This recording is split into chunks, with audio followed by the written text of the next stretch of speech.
ओम शांति। मुरली तारीख ओम शांति भाई जी।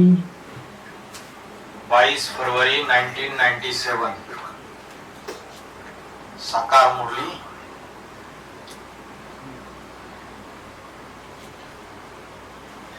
बाप निराकारी सो निरंकारी है, तो दादा भी साकार में होते सदा निरंकारी है। इतनी बड़ी हस्ती होते हुए भी कितना साधारण रहते हैं।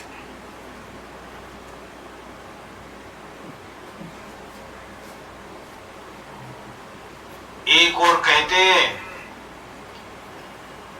कि यह सोने की डिब्बी है, तो दूसरी ओर कहते हैं ये पुराने से पुराना लॉन्ग बूट है जिसमें बाप ने प्रवेश किया है।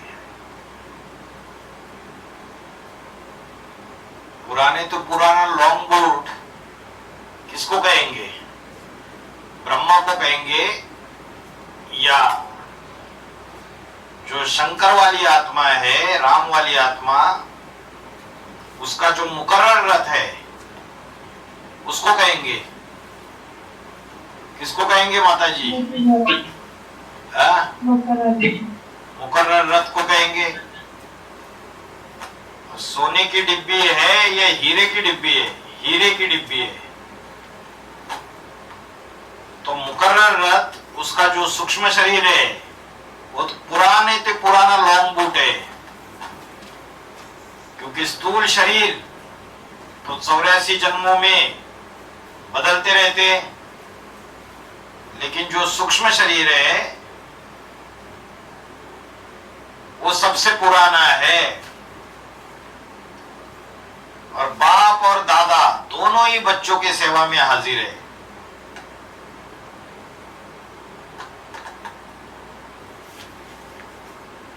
तो राम की आत्मा जब शिव समान बन जाती है तो हो गया बाप, फिर दादा कौन? ब्रह्मा बाबा दादा। राम की आत्मा शिव समान हो गई, वो बाप हो गया। तो ब्रह्मा की आत्मा दादा बनेगा तब जब दादागिरी करेगा, तो किसी में प्रवेश करके पहाड़ बजाएगा तब तो दादा कहा जाएगा। शुरू में बाप दादा का क्लैरिफिकेशन बाबा देते थे, शिव बाप है और मनुष्य सृष्टि का जो बाप है वो दादा है। फिर बताया राम बाप है, अब कृष्ण वाली आत्मा दादा है। अभी राम बाप शिव समान बन गया तो दादा कौन? जो अष्टदेव में कोई बड़ा भाई है या नहीं?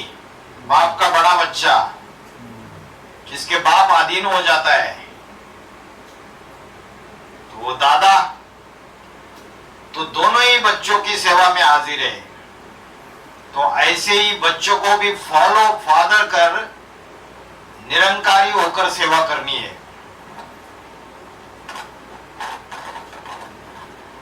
गीत चला ओम नमः शिवाय, बच्चों ने किसकी महिमा सुनी? सब बच्चे कहेंगे कि ऊंचते ऊंच भगवान, उनका नाम है शिव। शिवाय नमः कहते हैं ना, यह तो भारतवासी जानते हैं। शिव जयंती भी मनाते। तो जयंती माना जन्म, तो कोई स्थूल जन्म होता है शिव का? है? कैसा जन्म होता है? प्रत्यक्षता रूपी जन्म की बात है। और एडवांस पार्टी में कोई बच्चा बुद्धि है, वो समझते कि छोटे बच्चे के रूप में जन्म हो जाता है। वेद की बात है, हद की बात नहीं है। तो महिमा भी बहुत करते हैं, त्वमेव माता च पिता त्वमेव, परंतु सिर्फ इतने तक ही कहते शिवाय नमः। वह माता पिता कैसे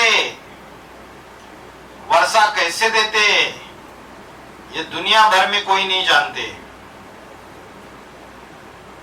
यह तो एक वंडरफुल हस्ती है।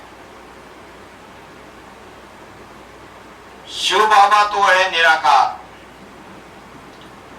जब तक शिव बाबा को शरीर न मिले तो शिव बाबा क्या करेंगे? वो तो निराकार है। निराकार की महिमा गाते, सबसे ऊंचे से ऊंचा उनका ठाव, रहने का स्थान कौन सा है? मूल वतन। फिर ब्रह्मा विष्णु शंकर का कौन सा ठाव है? सूक्ष्म वतन। फिर जगदम्बा का ठाव कौन सा है? स्थूल वतन। क्योंकि जगदम्बा जो है ब्रह्मा, वो साकारी है। यह तो सब जानते हैं कि जगदम्बा तो यहां की रहने वाली होगी।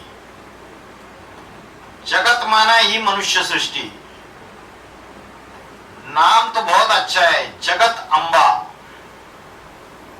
परंतु वह कौन है, कहां से आई, ये कुछ भी जानते नहीं है। और कामाख्या मंदिर में किसकी यादगार है? जगत माता की यादगार है, जगदम्बा की। लेकिन मनुष्य जानते नहीं है कि वो जगदम्बा जो है वो कब आके जगत की माता बनती है। अगर पहचानेंगे नहीं तो जानेंगे कैसे?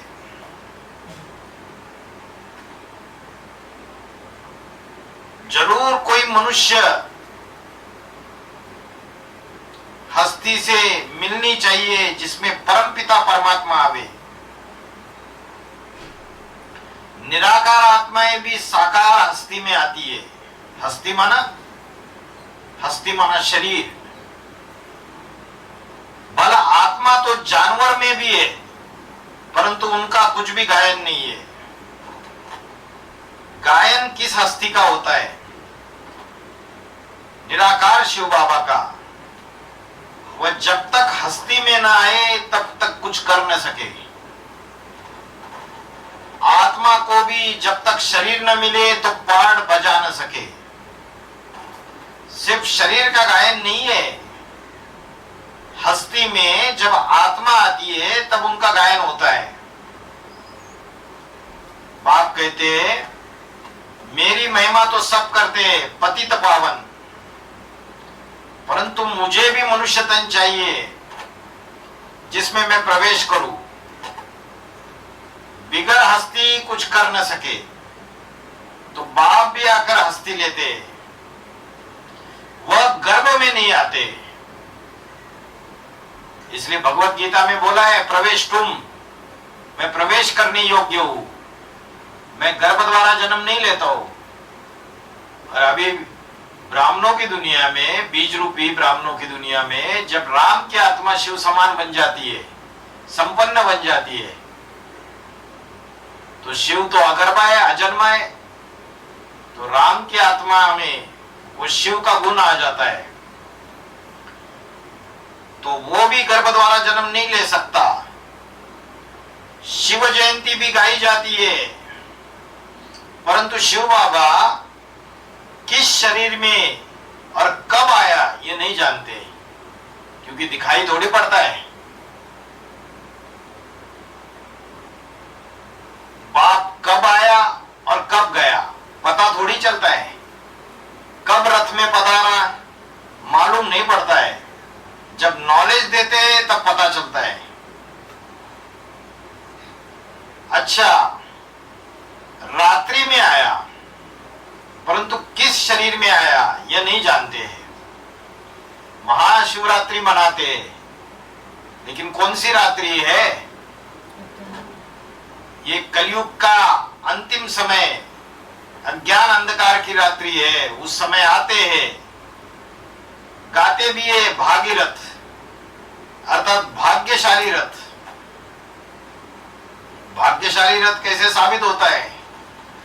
जैसे दुनिया में जो भी मनुष्य है वो बीमारी से, धीमारी से शरीर त्याग देते, लेकिन वो ऐसा शरीरधारी है कि जो अपनी स्वेच्छा से अपने देह को त्यागता है संपन्न बनने के बाद, और तुरिया पाठ बजाता है, तो भाग्यशाली रथ हो गया। और विनाश काल में जब लास्ट समय आएगा, फोर्थ वर्ल्ड वॉर के बाद, तब उसको मरते हुए कोई नहीं देखेगा। सारी दुनिया काल के गाल में चली जाएगी, लेकिन उसको मरते हुए कोई देखेगा नहीं। तो ये जो हस्ती है जिसमें परम पिता प्रवेश करते हैं, वो कितनी ऊंची हस्ती है। अभी तुम जानते हो कि शिव बाबा ब्रह्मा के सिवाय किसी भी हस्ती में आ नहीं सकता। ब्रह्मा एक है या अनेक है? चतुर्मुखी ब्रह्मा गाया हुआ है, पंचमुखी ब्रह्मा गाए हुए। मुरली में यह भी बोला, मैं जिस भी तन में प्रवेश करूं उसका नाम ब्रह्मा रखना पड़े। तो परमपिता परमात्मा ब्रह्मा द्वारा ही सृष्टि रचते। जब जब भारत बहुत दुखी और भ्रष्टाचारी हो जाता है, तब इस शरीर द्वारा ही समझा रहे। इस भागीरथ के बिगैर शिव बाबा भी कुछ नहीं कर सकते। यह शरीर शिव बाबा का है, यह न हो तो तुम शिव बाबा से वर्षा पा नहीं सकते। गाया भी जाता है प्रजापिता ब्रह्मा अथवा त्रिमूर्ति ब्रह्मा, देव देव महादेव कहते हैं।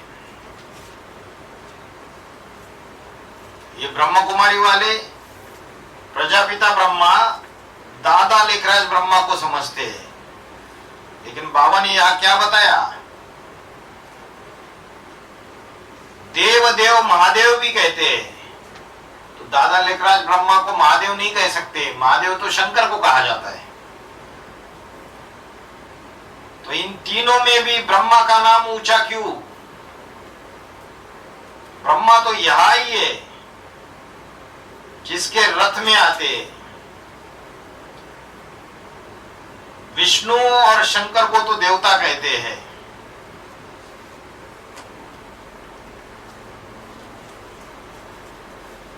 जो ब्रह्मा है उनको देवता कहना चाहिए क्या?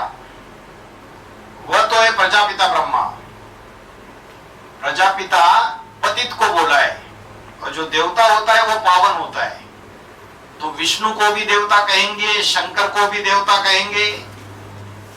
शंकर जब संपन्न बनता है तो वो भी देवता है। तो गाया भी हुआ है कि प्रजापिता ब्रह्मा द्वारा सृष्टि रचते। तो जरूर ब्रह्मा मुख से ही ब्राह्मण रचेंगे। दो तरीके के ब्राह्मण है, एक है मुखवंशावली ब्राह्मण, जो मुख से निकला हुआ ज्ञान है उसको अपने जीवन में धारण करते हैं, उसके आधार से चलते हैं। और दूसरे है कुखवंशावली ब्राह्मण। कुख माना गोद, माना जो गोद से प्यार करते, देह से प्यार करते। तो आधार मूर्तों की दुनिया में भी कुखवंशावली ब्राह्मण है, और एडवांस पार्टी में भी कुखवंशावली ब्राह्मण है, जो इस बात की गहराई को समझ नहीं पा रहे कि बाबा ने स्वेच्छा से देह को त्याग दिया। अभी तो जो भट्टी में जाने वाले कंपिल में, उनको भी बताया जाने लगा है अभी अभी। कोई कोई बहनें सेंटर में भी बता रही है, लेकिन जो भगत किस्म की आत्मा है वो बोलती है, अरे जैसे शिवाजी सीरियल में शिवाजी महाराज के जीवन में ऐसा लगा वो शरीर छोड़ दिए, बाद में जिंदा हो गए। चाणक्य के जीवन में ऐसा हो गया, ऐसा लगा वो मर गए और बाद में जिंदा हो गए। तो ऐसे भी भक्त है जो ज्ञान की गहराई को समझ नहीं पाते, इसलिए 9 कुरी के ब्राह्मण है एडवांस पार्टी के अंदर भी। सूर्यवंशी, चंद्रवंशी, इस्लाम वंशी, बौद्ध वंशी, क्रिश्चियन वंशी, सन्यासी। कोई कोई कहते अरे अष्टदेव तो परीक्षक है, परीक्षा ले रहे। अरे जब मुरलियों में ढेर सारे इशारे स्वेच्छा से देह त्यागने के और अष्टदेव में प्रवेश करके पाठ बजाने के, संपन्न बनने के बाद, और स्थूल में जो प्रूफ प्रमाण मिले उसके अनुसार भी बात साबित होती है। तो जो कुखवंशावली ब्राह्मण है वो देह से प्यार करते हैं, उनको देह से लगाव लग चुका है। जैसे ब्रह्मा के देह से लगाव जिनको लग गया, उन्होंने शंकर के पाठ को पहचानने से इनकार कर दिया, बोले हम नहीं मानेंगे। बल ब्रह्मा बाबा ने शरीर छोड़ दिया तो भी आज ब्रह्मा गुरु को ही याद करते हैं। और ऐसे ही एडवांस पार्टी में बल बाबा ने स्वेच्छा से देह त्याग किया। जो डिब्बी है उसमें से हीरा निकल गया और डिब्बी को जला दिया, फिर भी उसी डिब्बी को याद करते हैं। तो मुरली में तो बोल दिया इस ब्रह्मा का फोटो भी नहीं रखना है, ब्रह्मा को याद भी नहीं करना है। ब्रह्मा को याद करेंगे तो पतित बन पड़ेंगे।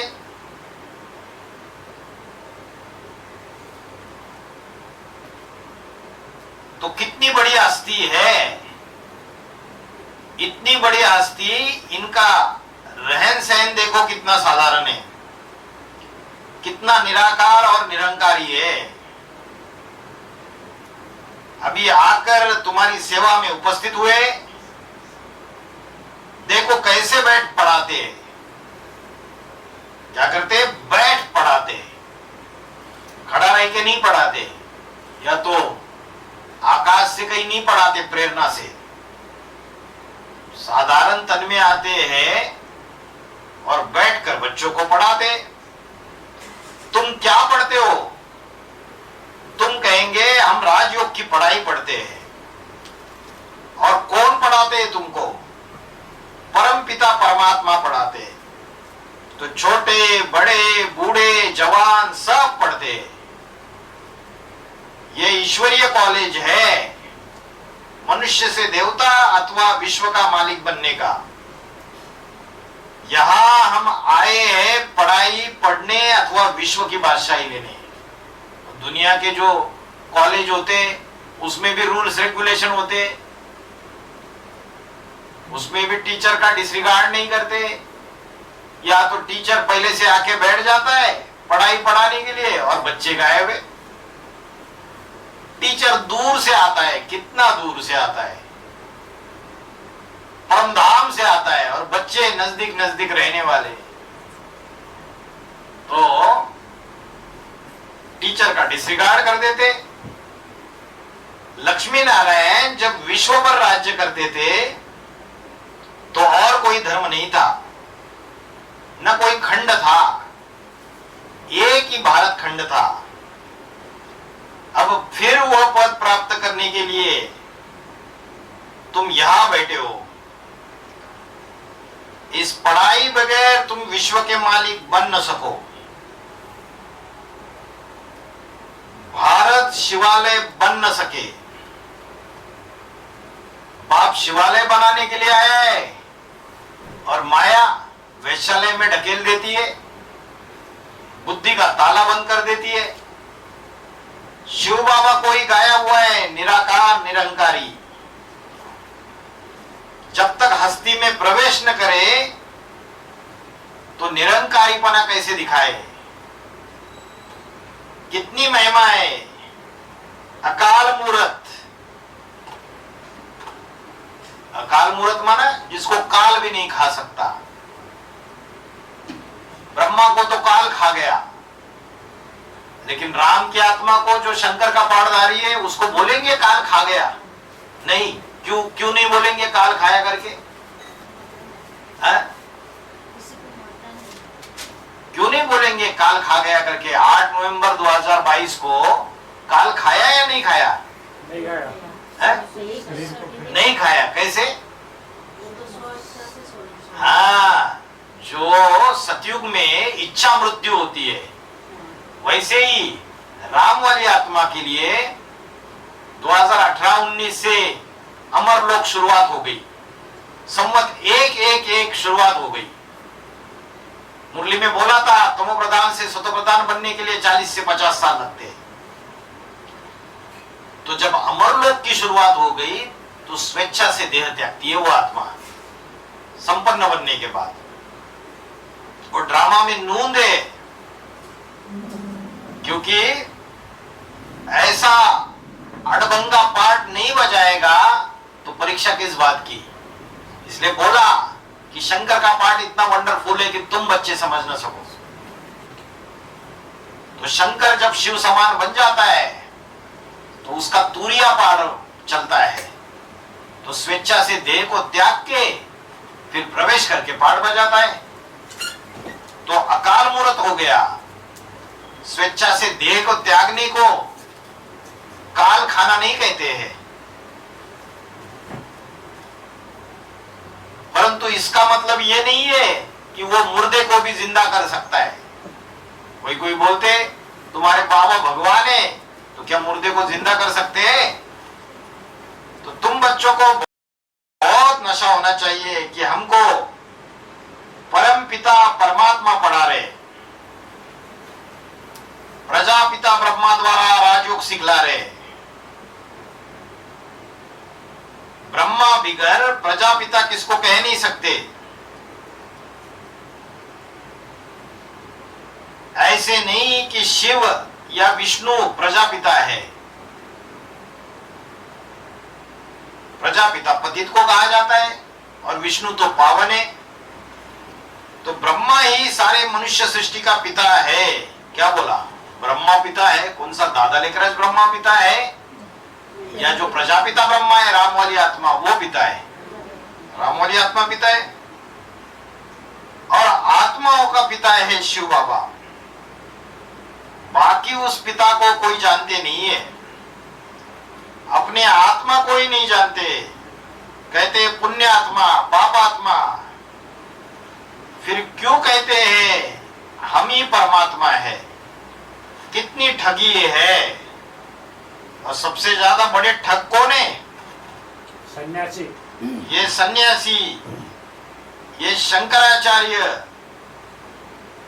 ये सबसे बड़ी ठगी करते। परमात्मा को सर्वव्यापी कह देते, कण कण में व्यापक है, आत्मा ही परमात्मा है। श्री श्री जगत गुरु 108, श्री श्री जगत गुरु 1008 का झूठा टाइटल लगाते। तो तुम बच्चे जानते हो कि आज से 5000 वर्ष पहले पीस, प्यूरिटी, प्रॉस्पेरिटी थी। अब बाप कहते हैं मैं आकर सबको नॉलेज देता हूं। पहले तुम कुछ नहीं जानते थे, अब सब कुछ जानते हो। बाप की बायोग्राफी बाप से ही जानी जाती है। निराकार की कोई बायोग्राफी हो सकती है?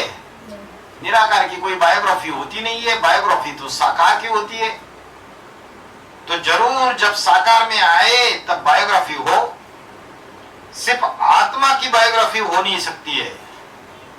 और जब बायोग्राफी का पता ही नहीं है कि वो आकर कैसे पाठ बजाता है प्रैक्टिकल में, और मंदिरों में मूर्तियों के रूप में उसकी पूजा कर रहे, उसकी महिमा गा रहे, कथाएं बनाई हुई है, लेकिन प्रैक्टिकल वो कैसे आके साधारण तन में पाठ बजाता है इसको नहीं जानते। जीवात्मा बने तब पुनर्जन्म में आवे और बायोग्राफी भी हो। वे लोग कहते हैं कि 84 लाख योनियां हैं। बाप कहते हैं 84 लाख जन्म थोड़ी होते, ये सब गपोड़े। खुद कहते थे कि मैं ब्रह्मा के तन में आकर तुमको वेदों का सार समझाता हूं, साथ साथ राजयोग सिखलाता हूं और रचयिता रचना के आदि मध्य अंत का राज भी समझाता हूं। जब पहले पहले बड़े बड़े ऋषि मुनि ही नहीं जानते थे तो उन्हों की औलाद फिर कैसे जान सकती है। शुरू शुरू में ऋषि मुनियों को जब पूछा जाता था कि बताओ रचयिता कौन है इस सृष्टि का, रचना कौन है, कब रचता है सृष्टि को, आदि कौन सा है, मध्य कौन सा है, अंत कौन सा है, तो ऋषि मुनि क्या जवाब देते थे? नेति नेति, मतलब हम नहीं जानते, उसकी लीला वो ही जाने, हम नहीं जानते। तो वो नहीं जानते थे तो उनकी औलाद कैसे जान सकती है। तो देखो बड़े से बड़े हस्ती कितने साधारण रूप में ऊंच से ऊंच हीरा बनाने वाला बाप है।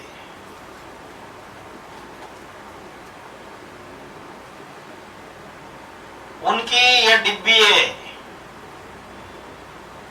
रथ को हो, पुरानी जूती को, सबसे पुरानी जूती है, सबसे पुरानी जूती है राम वाली आत्मा का सूक्ष्म शरीर जो मुकर्रर रथ है। इसलिए बोला इस सृष्टि पर सदा कायम एक शिव बाबा है। तो पहले पहले जब आत्मा आती है तो बिल्कुल नंबर 1 थी। श्री नारायण को नंबर 1 रखेंगे, श्री लक्ष्मी भी प्लस में है, उन्होंने भी पुनर्जन्म लिए, पहले सूर्यवंश फिर चंद्रवंश में, ऐसे जन्म लेते लेते 84 का भी हिसाब चाहिए ना। 84 लाख का हिसाब तो कोई बता न सके। 84 लाख जन्मों के कारण फिर कल्प की आयु भी लाखों वर्ष की कर दी है। अगर लाखों वर्ष होते तो भारतवासी हिंदू बहुत होते, परंतु यह तो संख्या और ही कम है।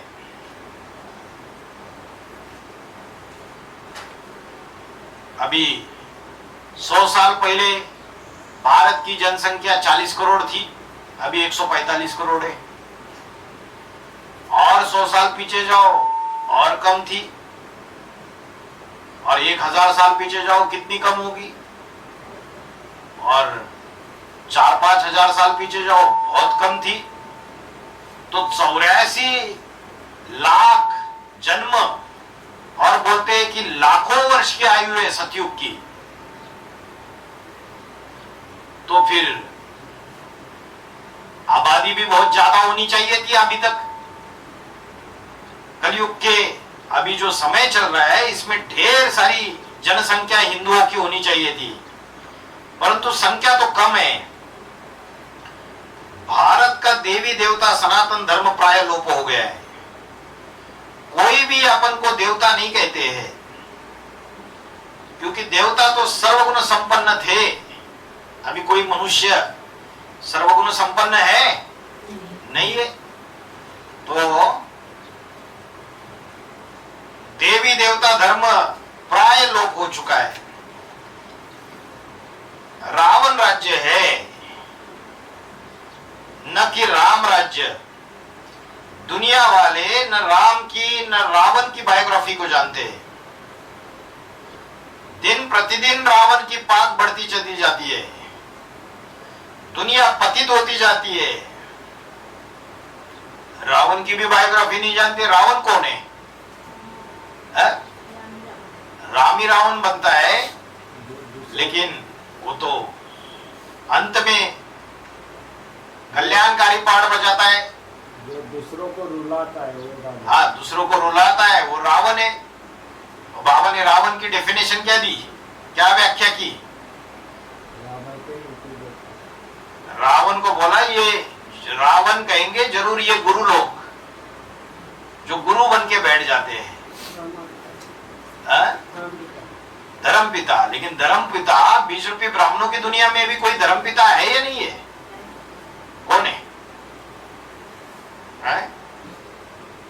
जो अष्टरतन वाली आत्माएं है, जिनके ऊपर दूसरे दूसरे धर्म के मोटे छिलके चढ़े हुए हैं, अष्टदेवों को तो पक्के सूर्यवंशी कहेंगे, लेकिन जो अष्टरतन है वही रावण के मुख बनते हैं।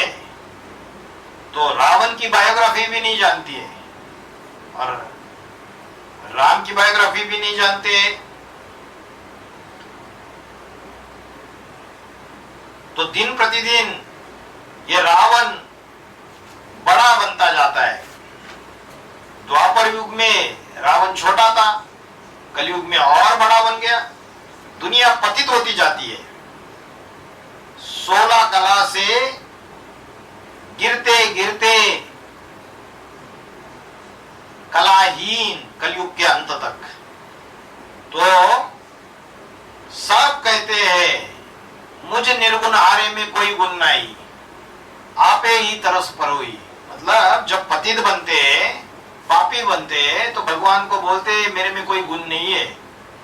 भगवान के आगे जाके गिड़गिड़ाते, तरस पड़ते हैं। तो हम सर्वगुण संपन्न 16 कला संपूर्ण बने। भारत पहले परिस्थान था। कहने मात्र तो कहते हैं, परंतु सृष्टि चक्र को कुछ जानते ही नहीं है। बाप कहते हैं तुमको माया ने तुच्छ बुद्धि बना दिया है, परंतु अपना घमंड कितना ज्यादा है। तुम बच्चों को बाप कहते, मीठे बच्चे तुम राम को याद करो। ये क्या बोल दिया? सारी मुरलियों में तो बोलते बाप को याद करो, इस मुरली में बोल दिया राम को याद करो। तो माला में पिरोने लायक बन जाएंगे। अभी राम को याद करो क्यों बोला? क्योंकि राम ही असली भगवान बनता है, सबका सदगति दाता राम। कैसे बनता है? क्योंकि राम की आत्मा संपन्न बनती है शिव के समान, और जब शिव के समान बनती है तो अष्टदेवों में प्रवेश करके पाठ बजाती है। तो क्या बोला? राम को याद करो तो माला में पिरोने लायक बन जाएंगे। जब मालाएं तैयार हो जाएगी, 2028-29 तक जो सूर्यवंशी परिवार है 108 की माला, वो जो रुद्रमाला तैयार हो जाएगी, तो रुद्रमाला के जो मनके हैं उनको बोला राम को याद करो। अभी कोई कहते हम तो बाबा को मानते हैं। तो राम की आत्मा संपन्न बनने के बाद अष्टदेव में प्रवेश करके पाठ बजा रही है। तो अष्टदेव, हर एक अष्टदेव के 12-12 मन के तैयार करता है और फिर 108 की माला बन जाती है।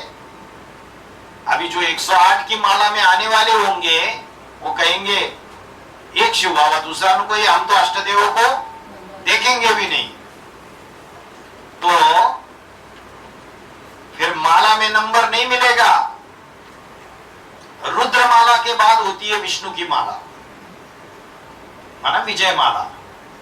पहले रुद्रमाला तैयार होती है, फिर विजय माला तैयार होती है।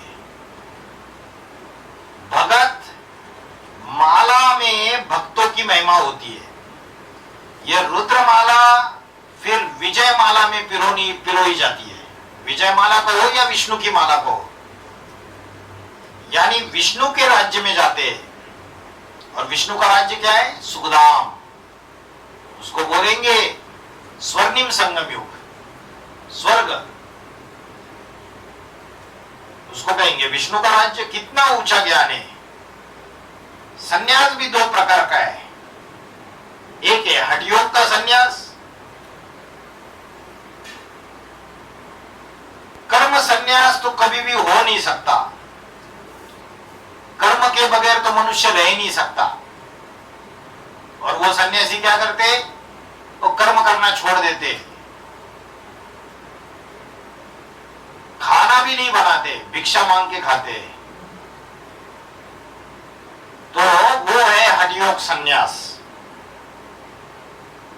और भगवत गीता में भी बोला, श्लोक है ना ही कच्चित क्षणमपि जातु तिष्ठत्य कर्मकृत। एक क्षण भी मनुष्य कर्म किए बगैर नहीं रह सकता। श्वास तो लेता है ना, वो भी कर्म करना हुआ। तो कोई कोई प्राणायाम चढ़ाकर बैठ जाए फिर भी कर्म तो करेंगे ना। श्वास रोक लेते जिसको बोलते कुंभक, तो वो भी कर्म है। अनेक प्रकार से प्रैक्टिस करते हैं। वह कोई राजयोग नहीं है, वह है हठ का संन्यास, हठयोग संन्यास। ध्यान में चले जाते हैं घंटों घंटे, आंखें बंद करते हैं। और बाबा ने बोला ध्यान अलग है और योग अलग है। जो आंखें बंद करते हैं वो ध्यान है, और जो योग है उसमें आंखें बंद करते नहीं है। तो वो हठयोगी सन्यासी जो है वो नील में चले जाते हैं। नील में मतलब कोई आत्मा याद नहीं करते हैं, वो बस श्वासों को कंट्रोल कर लेते, कुंभक चढ़ा देते, श्वास प्रश्वास की गति को कंट्रोल कर लेते। तो भारत का धर्म है पवित्रता का, परंतु देवी देवताओं जितना पवित्र और कोई धर्म हो नहीं सकता। वहां कोई संन्यास नहीं करना पड़ता, क्योंकि आत्मा पवित्र है तो उनको शरीर भी पवित्र मिलता है। आत्मा में विकारों की खाद पड़ती है। कला कम होते होते पतित बनना है। अभी सभी आत्माएं आयरन एज में है, सब सावरे है। सावरे से फिर गोरा बनना है। आत्मा जब पवित्र थी तो गोरी थी, अभी आत्मा अपवित्र है तो शरीर भी अपवित्र काले है। गाया भी जाता है श्याम सुंदर। कृष्ण का चित्र भी काला और गोरा बनाते। तो एक ही शरीर में काला श्याम पाठ और एक ही शरीर में सुंदर पाठ। तो ब्रह्मा की आत्मा तो अंतिम जन्म में काली बनती है, लेकिन क्या गोरी बन जाती है 1969 तक? शरीर जब छोड़ देती है तब गोरी बनती है पूरी? नहीं बनती है। लेकिन राम की आत्मा जो पतित थी, काली थी, वो 1976 से पुरुषार्थ करके 2000 कब तक 2018-19 तक वो गोरी बन जाती है, संपन्न बन जाती है। तो उसको कहेंगे श्याम सुंदर। संगम भी कृष्ण की बात है। अभी तुम सभी श्याम सुंदर हो, बोला सभी मतलब जो भी इसी शरीर से पुरुषार्थ करके काली आत्मा को गोरा बनाएंगे, वो सारे नंबरवार श्याम सुंदर है। और वो बीके वाले वो तो शरीर छोड़ेंगे, इसी शरीर से पुरुषार्थ करके उनकी आत्मा पावन नहीं बनेगी, उनको श्याम सुंदर नहीं कहेंगे। पहले भारत गोल्डन एजेड था, अब आयरन एज है। अब फिर बाबा ज्ञान चिता पर बिठाए गोरा बनाते, ज्ञान चिता पर बिठाए, फिर काम चिता पर बैठना कैंसिल कर दिया। माना जो मनुष्य विषय वासना के पीछे भागते रहते हैं, उस चीज को कैंसिल कर दिया। जब ज्ञान चिता पे बैठ गए तो बाबा ने बच्चों को पवित्रता की राखी बांधी। अब बच्चों ने प्रतिज्ञा ले ली कि बाबा इस अंतिम जन्म में हम पवित्र बन के दिखाएंगे।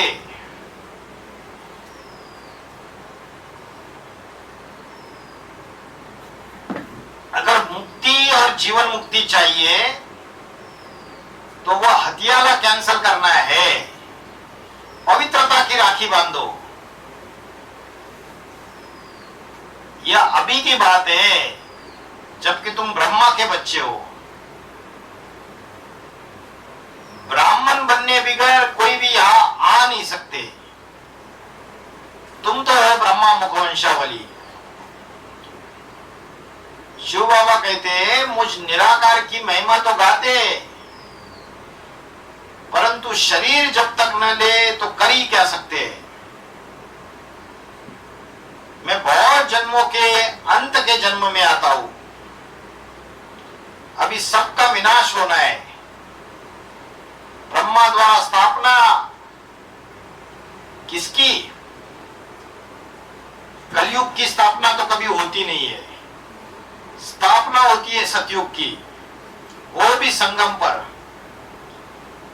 बाप कहते हैं मैं आता ही हूं संगम युग पर। तुम ब्राह्मणों के लिए ये संगम है, बाकी सब के लिए ये कलयुग है। इस समय सब घोर अंधियारे में है, तो घोर अंधियारे को ही बाप आकर घोर सोचरा करते हैं। तुम बच्चे जानते हो ये तो विचित्र चीज है। कृष्ण तो छोटा बच्चा है, वो तो कुछ समझ न सके, बेबी बुद्धि है। कृष्ण की आत्मा भी भिन्न नाम रूप में इनसे समझ रही है। क्या बोला?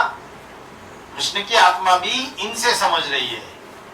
माना शरीर छोड़ने के बाद शंकर में प्रवेश करके पाठ बजाती है और समझती है ज्ञान को। इसलिए बाबा ने बोला ये जो पढ़ाई चल रही है ये कृष्ण बच्चे के लिए चल रही है। क्या बोला? भिन्न नाम रूप से इनसे समझ रही है अंतिम जन्म में। इसलिए इनको श्याम सुंदर भी कहते हैं।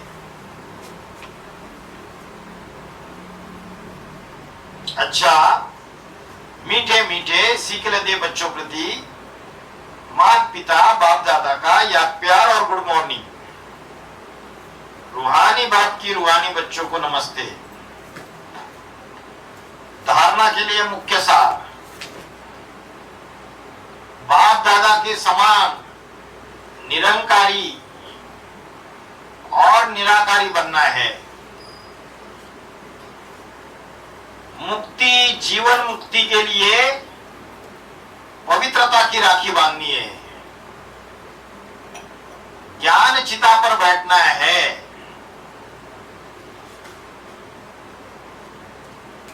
वरदान, शक्तिशाली याद द्वारा परिवर्तन, खुशी और हल्केपन की अनुभूति करने वाले स्मृति सो समर्थ स्वरूप भव।